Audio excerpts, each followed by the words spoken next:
Hello everyone, my dear friends. Today we are looking at a flagship phone. It is the VIVO X300. Many people don't know about this model. Many don't consider this model because it was overshadowed by the Ultra version flagships, and the X300s seems to be the most overlooked in the entire VIVO X300 line. Although it was released at the same time as the X300 Ultra, it is one of the newest X300s. And I personally find it interesting. I got it in the Chinese version.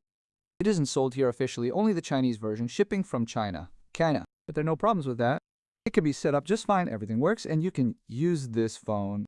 I even have the base version with 12 256 GB of memory. So let's start the unboxing. So, I have it in this color, unboxing, in white. The camera module is smaller here than on the Ultra because the sensors themselves are simpler, and the phone is cheaper than the Ultra. I doubt many people actually need the Ultra version of the X300. For many, the regular X300S will be just, it is cheaper.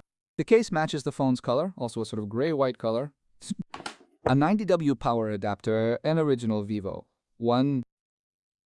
And the seller also includes an adapter for our outlets because the charger is Chinese for Chinese sockets. USB Type-C cable and a tool to open the SIM tray. The SIM tray here is standard for 2 nano SIM cards. The frame is aluminum, the back is matte glass, and the front is also glass covered with a protective film. The phone looks just like all other VIVO X series phones, meaning the VIVO logo at the bottom, a triple flash on the left side, and that signature circular module with the Zeiss logo. A double-sided SIM tray, SIM 1 and SIM 2. At the bottom, there is also a Type-C charging port, a speaker, and a microphone. On the right side, the power button and volume rocker. There is no camera button and no action button on the left side either. And at the top, a microphone and another speaker. Everything is simple and straightforward. You can put away everything unnecessary.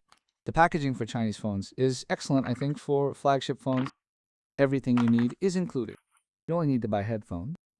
And in fact, nothing else is needed. Everything else is already there. I'm putting the box away. The box also indicates when this phone was produced. In my case, it is March 17th, 2026. The phone is turned on.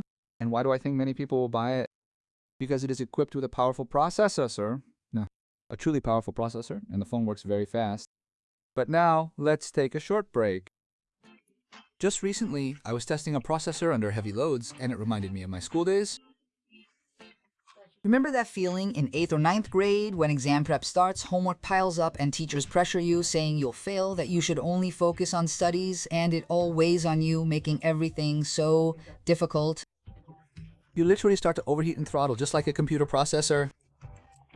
You wake up at 7 a.m., it's dark outside, you head to school, sit through 7 classes in a stuffy room, and then have to go to extra tutoring to prep for exams. It's really like a survival marathon. Until today, I thought all kids preparing for exams, including the OGE, absolutely had to go through that. But today I spoke with a married couple, Natalia. She's a Russian and literature teacher, and Andrei, he is a math teacher. They took their daughter out of school for homeschooling. The girl's been learning this way for 4 years now. The child gets plenty of sleep, has tons of energy, does horse riding in her free time, and all her schoolwork at home via laptop takes just 2-3 hours. What's more, they finish the curriculum even faster than in regular school, and all assessments are done remotely. It turns out that in 2026, you can completely save your child from that school burnout and protect their health. Natalia has broken down this whole system and wrote a guide navigator on homeschooling. Contains real practical experience, from ready-made legal forms so schools and social services don't harass you, to life hacks on managing time at home so the child studies independently and the parent isn't a warden. Plus, Andrei is starting to enroll groups from mid-September for online learning and OGE math prep. He explains everything through ironclad logic. They created a channel called Education Without Stress. The link to this channel will be in the video description. Go and read their pin post. There's a guide to homeschooling there. In short, the link will be in the description of this video. This phone was officially introduced on March 30, 2026, and sales started in April 2026. So it's currently not even 6 months old as I'm filming this video. It has an IP68 and IP69 rating. And I have its siblings. These are also phones from the VIVO X300 line. Let's first compare it with the smallest representative of this line, the VIVO X300, the regular base model, which was released in the fall of 2025. And here you can see the difference. While the camera modules are the same size and both bulge smoothly from the body, meaning they have a slight curvature, the small X300 is seriously smaller than the VIVO X300s. Next is the fall flagship, the VIVO X300 Pro. Here the camera's already bigger, more solid. The modules here are better than in the VIVO X300s. But it costs more, and their dimensions are identical. As you can see, the camera here is really much larger. Here is the camera from the small phone, but the size is the same. And here overall, everything is more or less similar. The VIVO X300s doesn't have the button that the VIVO X300 Pro has. The X300 Pro is considered cooler, a true flagship. And the latest one is the VIVO X300 Ultra, released recently. Well, not that recently, already a few months ago. It has the coolest camera. It features a Snapdragon processor, while this one has MediaTek. Look at how much more powerful and bigger it is here. The phone is much heavier, much more massive, and more expensive. In general, if we were to make a description, the X300 is the simplest, smallest, and cheapest. The X300s is the same X300, just with a slightly larger screen. The X300 Pro focuses more on the camera. The X300 Ultra. Here the focus is on everything, sound, camera, and processor. This is the coolest phone, but it is also the most expensive, heaviest, and for many it might seem a bit too bulky because the corners here aren't as rounded. Here they are more rounded. In short, the most inconvenient, but at the same time the coolest in terms of camera. But don't think the X300s cameras are bad. They are of excellent quality. They just aren't the best in the world. VIVO has phones with even better cameras. What are the dimensions here? Its length is 162 millimeters, a perfectly normal length. It's not the longest. The width is 75 millimeters. Also a normal width for a phone. The thickness is exactly 8 millimeters. Neither too much nor too little. It weighs 217 grams. I just finished registering my face and fingerprint. The fingerprint sensor installed here is a modern ultrasonic one. That's a plus. It works quickly and is placed in a convenient spot, just like on ultra flagships. And face unlock. Bang, it recognized me immediately and unlocked. I've already managed to scratch the screen protector a little bit here. The screen protector here is standard, not hydrogel, and it can be removed, peeled off, and replaced with glass. That will be more durable. And then there probably won't be these kinds of small scratches on the glass. The glass will be more durable. I'll probably reapply it, yes. I'll remove the film and apply glass instead. And I might change the standard case because the standard case matches the color of the phone, and a white case will turn gray over time as it gets covered in a layer of dirt. So I'll probably buy a dark colored case for this phone, or maybe a clear one, just like the one on my VIVO X200 Ultra. I really like those reinforced zoom cases. Well, anyway, we'll see. So the phone is comfortable to hold in the hand. It has a 6.78-inch display diagonal. It's not too heavy or too big. The screen resolution here is 2800 by 1260. They decided not to use a higher resolution like on the Ultra flagship. They added a dark theme and a light theme. Actually, in terms of the interface, it's no different from the X300 Ultra or the X200 Ultra or the X200 Ultra. Everything is exactly the same here. It's the same Origin OS. The resolution is adjustable. By the way, you can set it to Ultra HD or HD+, but it's still not the highest available from VIVO. There is an increased refresh rate of 144 Hz, which is also nice. Flagship VIVO phones have switched to it now. Last year it was still 120 Hz. The front camera is just one little hole, and the bezels are symmetrical on all sides. So the phone really looks solid and quite nice. But from the back, it's hard to tell exactly which VIVO X model it is because they all look similar now, like Samsung's, and so it's really hard to determine if it's an X300 Pro, X300, or X300s. The only way you can try to identify it is by the size of the camera. The camera here isn't the biggest, this little circle, this puck, and one could assume it's not the Pro or Ultra version, but the base one, or the S-LEDs. Take a look. Let's go into settings. Here under About Phone, we have Origin OS version 6, the Chinese version. By the way, you can see the processor right here, the Dimensity 9400. By the way, the base X300 runs on the same processor, and the X300 Pro also uses this processor. Out of the whole lineup, well, there's also the X300 FE. Yeah, we aren't considering that one. It's a special line. I don't have it with me right now, unfortunately. But this is a solid processor. It's a flagship level processor. It's the counterpart to the Snapdragon 8 Elite Gen 5. Snapdragon only comes in the Ultra version, while Dimensity is in the other X300 models. The battery here is 7100 mAh. That is really cool for such a thin phone.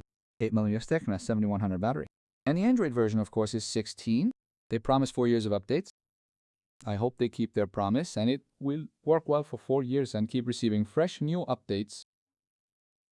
It will be pleasant to use, and VIVO won't forget about it either. The interface is great. I really like Origin. It comes on Chinese VIVO and IQO devices. And currently, in the global market, if you buy a VIVO or IQO, it will also come with Origin OS now, not ColorOS like before. Not Color, was FunTouch OS before. Now, this is on all Origin phones. And, of course, the CE logo. The CE logo, don't forget that it has a CE camera here. The camera's interesting. We'll talk more about it shortly. And the D9500. What should we expect from it? Expect high performance, 3.5 million in Antutu. This performance will last you for many years to come. At the same time, it loses 0% battery during Antutu. It's a very energy-efficient processor at the moment. The Dimensity has a slightly lower frequency than the top Snapdragon, but that's exactly why it's good. It doesn't consume as much power. The temperature rose from 32.5 degrees to 44 degrees Antutu, so it went up by 11 degrees. You can't say it's super cold or anything.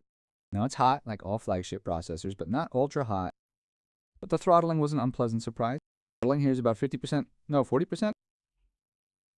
Look, it drops immediately, literally within the first minute. It starts shedding performance. And by the end of the test, even in the middle, it drops 40% and stays steady at 60% by the end. So this is not a gaming device. I'll say right away that this is not a gaming phone by design. It's a standard civilian phone for the general public. You can play games on it, but yes, it will heat up a little and throttle a bit. There isn't any super mega cooling system here.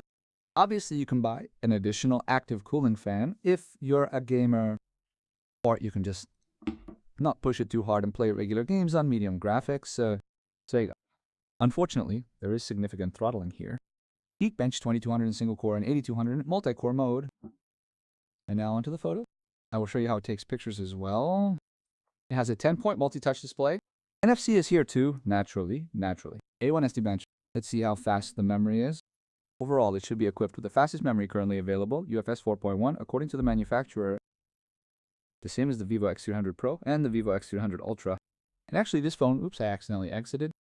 Actually, this exited again. Press the back button twice. This phone actually comes in 4 different memory versions. I have the most budget-friendly base version, 1212, 256 GB. There are also 12 GB, 16 GB, and 16 GB, so 1 TB versions. All of these are sold in China. You can choose and order any version you like. I personally believe the most optimal one is the 12 256 GB because there is enough RAM, and 256 GB of internal storage is plenty. For most, this will also be enough. The result, 100 for read, 640 for write. A decent result. The phone in general opens everything quickly. Smooth animation. I know that many people love those super mega smooth animations in Origin. Yes, just opening the app back and forth like that, watching how everything unfolds. It's just a feast for the eyes, especially when you've previously used a phone that wasn't very fast, where everything lagged and stuttered. You pick this phone up and everything just flies. It's all super mega smooth, nothing lags or stutters, and there's great potential for the future, a large durability margin. The sensor doesn't stick, doesn't glitch, doesn't stutter. 10 touches. Perfect sensor. Overall, this phone really gives you the feeling that you bought an iPhone. It's truly an iPhone on Android or some kind of super high quality Samsung. And even then, I think it's more interesting than the base S26 or S26 Plus. It can only compete with the Ultra. In general, the Chinese are making very solid, cool, high quality flagships right now. With great battery life, a fast charger in the box, and even wireless charging. Well, I mean, it supports wireless charging. It's not in the box, unfortunately. You have to buy it separately. And here it is. Here it is. Pochinki. Pochinki. Flying to Pochinki. Look at how smooth everything is. This is the Dimensity 9500, guys. Dimensity 9500 on Ultra HDR graphics. PUBG, the stereo sound. Speaker at the top, speaker at the bottom. Very surround sound, by the way. In the 300th generation, VIVO improved the speakers, especially in the Ultra version, but it sounds pretty good here too. Optimal screen size for games is 6.8, thin bezels. Hold the phone comfortably because the edges are flat, they grip well in the hand. So it's generally comfortable to hold and better to play on than the small X300 because that one only has a 6.3-inch screen. Nothing is lagging or stuttering. Now we'll see how it does with heat. I just started playing. So far there's no heat felt at all. Well, I don't think PUBG will even heat it up as much as that throttling test because PUBG doesn't load it to the max. PUBG is also one of those games, you know, even on ultra graphics, it runs fine on many more budget-friendly phones. Look at the shadows, the rendering. The sound, of course, is cool. Amazing. Everything is running super, super well. And the screen here is very saturated. It's such a juicy, super juicy AMOLED. I don't know if you can see this on video or not, but the colors are really vibrant and saturated. VIVO uses good quality AMOLED screens in their phones. Let's take a car to get to the houses faster.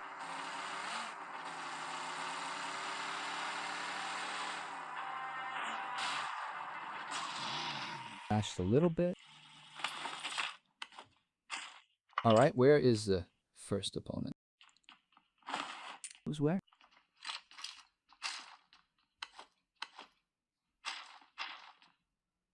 I definitely heard someone walk. Or did I, guys? Or did I imagine it? Yes, someone is here. Someone else is prowling around. Let's go and take a look. I hear it. I hear it. Let's come out. There he is.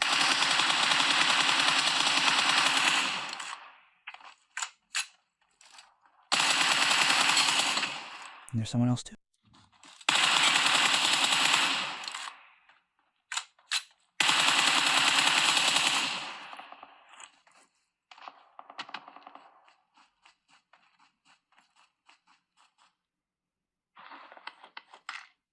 And even now, I don't feel any heat. There is, by the way, a performance mode. I tested benchmarks in performance mode. Right now, I'm playing in auto mode. In the basic stock settings, performance mode is enabled in the battery settings like on most modern phones. Budget phones usually don't have this mode at all. Here on the VIVO, it exists. Let's go into the settings. Battery. As you can see, I have it set to balance, but you can set it to boost mode. That is the performance mode. It warns you right away, honestly telling us that this mode consumes more power and heats up more. But even in the regular basic mode, PUBG runs with no lag or stuttering, so you can play this game at max graphics in standard mode.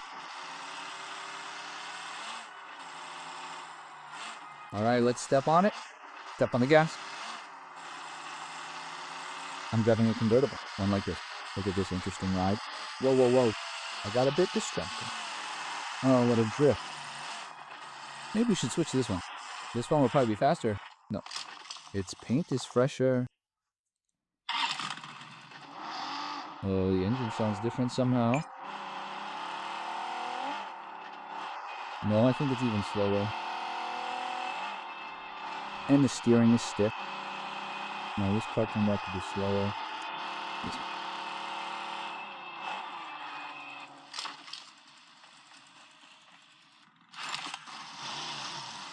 Seems to have a more powerful engine.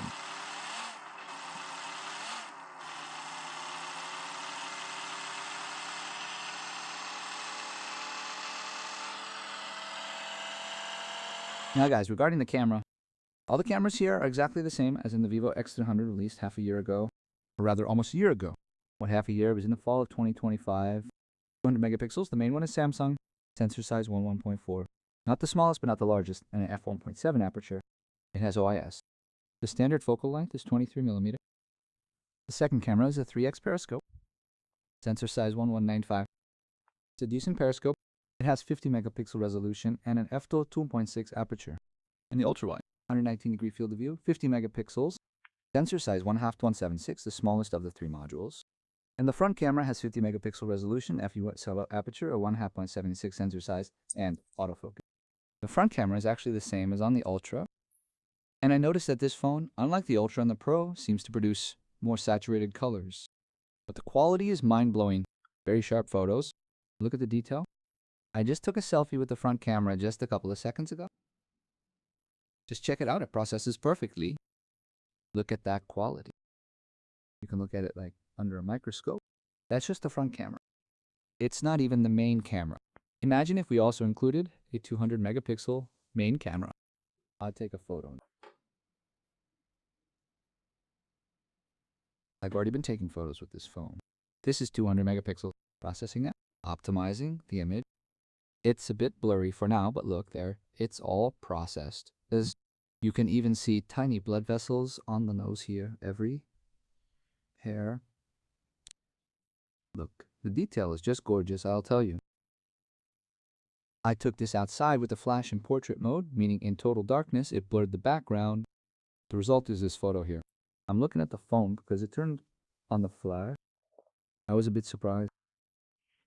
Next, I was checking how the telephoto lens works in a store. There's some sausage, some cheese. This is the 3x telephoto. That's how it shoots. You can even check the price tag, see how much things cost. The photo also looks very rich and fresh. I took this selfie with the 50 megapixel front camera in the store, but here it's pretty simple. I wanted to see how it handles these lights, if it would overexpose them, if there'd be any blowout. No, it's fine. The ceiling, those ceiling lights, everything is fine. Nothing is overexposed here either. You can see all the signs. So the dynamic range is actually quite good. Overall, it shoots fine in the store. I shot this doe shark with the 3x telephoto lens too. That's how the telephoto lens captures it. You can even read the tiny print here. And everything is very saturated and bright, just really vivid. It actually makes you want to grab that doe shark right now. It looks so good. This is the front camera. The front camera, low light. Here, of course, some noise starts to show up. There isn't as much detail here, but it uses a screen flash. It turns on a bright screen to illuminate you. And this is how it takes a selfie in total darkness. Well, the quality drops here. This is the main camera in night mode. The quality here is better than the front camera. And there is some background blur here as well. Like the effect you get on a high quality camera. This is also from the main lens. I shot this in night mode. See how it shoots. In total darkness, look how bright the shot is. Everything is visible. In general, I liked it. Here's a photo. I was also about to head outside. I didn't like that the skin color was too processed here. The neck is too red. The lips are too red. The skin is just reddish. It feels like it went a bit overboard, maybe by 20 or 30% on the saturation. It's like you can do this, go in here, correction, and then in correction. Oh, come on. It's loading the editor. Now, and in the photo correction, just lower the saturation a little bit. There. That's it. And look how it's going to look right away. Well, it looks much more natural, much better. I set it to -26, and the face isn't as red anymore. Lips aren't as red. So it's literally just missing a little bit. But why is that? That's because I'm shooting in vivid mode. Vivid mode is set by default here. There is a sunny blue image. So here you can set, for example, natural tones, but for some it won't be enough. For others, it might be too little. In short, you have to choose the preset that you like best yourself. Vivid is set by default. It really gives a very saturated picture, sometimes excessively so. If you're for naturalness, set the settings to natural. The maximum zoom here is large. It's 100x.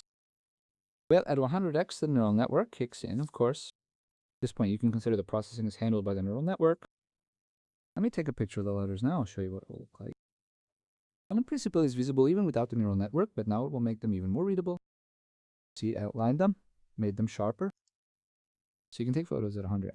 If I shoot at 20x, for example, that's already the limit of a good photo. I'll show you what happens now. The software is also boosting the quality here. It's just that the firmware is updating the software. Also catching up. The processing is catching up. This is what 20x looks like. But here you can already see the work of neural network. Indeed, the photo looks like it was drawn by a neural network, as if it's not a real photo, but like it's AI generated. It's exactly the same processing as on the X300. The X300 also makes the skin look like it has specks or black dots. Yes, it makes the whole forehead look like it's full of pores. So it's trying to make the skin texture look real. It draws these pores on its own. And it also kind of draws the facial hair itself. It highlights them. On the eyebrows, of course. Eyebrows are the neural network's favorite thing right now. In general, that's how it all looks. The cameras here are the same as on the X300. I like them. They take great photos, but initially in vivid mode, it's very saturated. But otherwise, the zoom is good. The front camera is absolutely perfect with autofocus, very sharp, 200 megapixels. It shoots videos at 4K 60 FPS, like a flagship, even 4K 120 FPS. The front camera is the same, 4K 60 FPS. Can you switch? Oh no, unfortunately. You can't? No, it doesn't support it. You can't record in 4K 60 FPS on the front camera. Oh well, okay. But you can switch between camera modules in 4K 60 FPS. And the switching between modules here is quite smooth, not jerky. I mean, it's pretty fluid. Now it switches from 1x to 3x. It almost feels professional. Oops, there we go. Glitched. Just as I said that, it glitched. Okay, everything seems fine now. It's switching quickly. Yeah.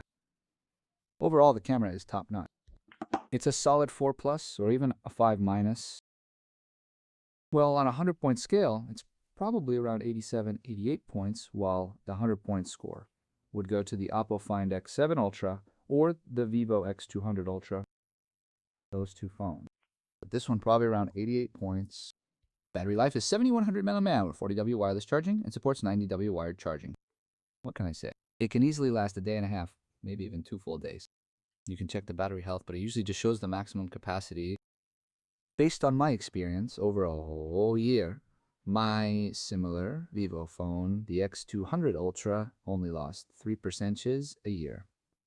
And I charge it with fast charging, and I use a car charger too. You know, the one from the cigarette lighter. So I don't really baby it. I've given up on trying to keep the battery between 40 and 80%.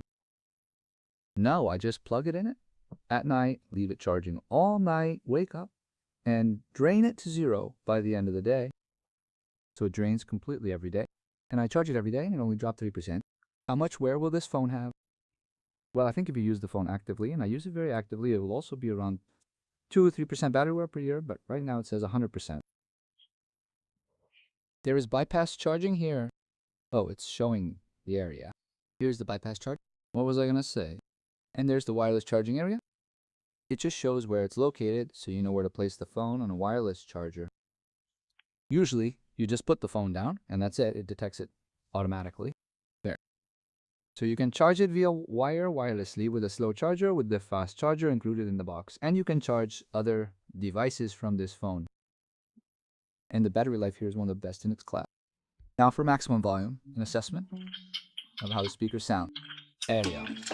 True stereo. The top speaker is also very loud and immersive. Let me skip ahead a bit. Well, it sounds solid, powerful. 5 stars definitely. A bit simpler than the X300 Ultra. They made an incredible sound this year, right? On par with the flagships. What can I say about the Vivo X300? Excellent phone for the price.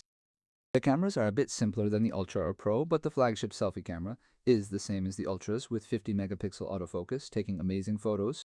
Better than Samsung, better than iPhone, even better than that new 18 megapixel iPhone camera.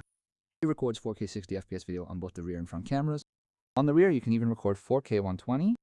The max zoom is 100x, but that's mostly marketing. Real world zoom is up to about 10x. The photos look pretty good. It's 4K. Beyond that, the neural networks kick in. Moving on. The 3x telephoto lens. Starting from 3x, the telephoto lens engages. It's installed right here. A periscope telephoto lens. I recommend using the Zeiss settings because by default everything is too saturated. I didn't like it. Others might like it, but I prefer natural shades. Takes great photos, it shoots in high resolution. It took this one in standard resolution, but you can always switch. For example, the telephoto lens can shoot at 50 megapixels. The rear camera at 200. That's the photo I just took with the telephoto lens. 50 megapixels. It's processing the photo now. Everything is visible. Everything is sharp. You can even see the tiniest details in text. So guys, it's a good phone, fast charging, great processor, and great software. The phone isn't as bulky as the Pro or Ultra versions, but is bigger than the standard Vivo X300. In fact, it's a clone, a complete total copy of the Vivo X300 with a bigger battery and a larger screen. Just think of it as a Vivo X300, only larger. That's all. That's the kind of phone it can have to be. Thanks everyone for watching. Good luck to y'all. This was the Vivo X300S.